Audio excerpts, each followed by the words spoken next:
A 45-year-old male presents to the emergency department with severe shortness of breath, fever, and productive cough with greenish sputum. He has a history of chronic obstructive pulmonary disease, COPD, and a 30-pack-year smoking history. His vital signs are as follows: temperature 38.5 degrees Celsius, 101.3 degrees Fahrenheit, heart rate 110 bpm, respiratory rate 28 breaths per minute, blood pressure 135/85 of a millimeter of mercury, and oxygen saturation 88% on room air. A chest X-ray reveals increased bronchovascular markings and patchy infiltrates in the right lower lobe. The patient is diagnosed with acute bacterial bronchitis superimposed on COPD. Which of the following is the most likely causative organism? A. Haemophilus influenza. B. Mycoplasma pneumoniae.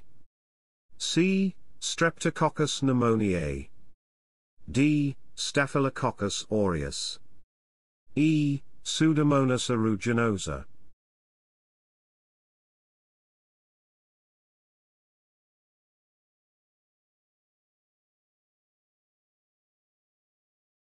Answer: A. Haemophilus influenza. Explanation: in patients with COPD, Haemophilus influenza is the most common causative organism for acute bacterial bronchitis. The patient's symptoms, including fever, productive cough, and patchy infiltrates on chest X-ray, are consistent with this diagnosis. Why the other options are incorrect?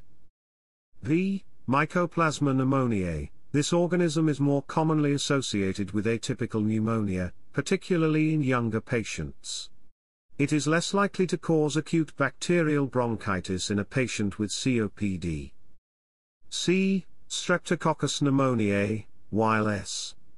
pneumoniae is a common cause of community-acquired pneumonia, it is less likely to be the causative organism in this case, given the patient's history of COPD, and the specific presentation. D. Staphylococcus aureus. S. aureus is an uncommon cause of acute bacterial bronchitis, especially in patients with COPD.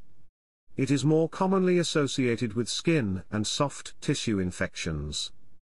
E. Pseudomonas aeruginosa. P. aeruginosa is a common cause of nosocomial pneumonia, and is more likely to be seen in patients with cystic fibrosis or bronchiectasis. It is less likely to cause acute bacterial bronchitis in a patient with COPD. I hope you found this question suitably challenging and enlightening.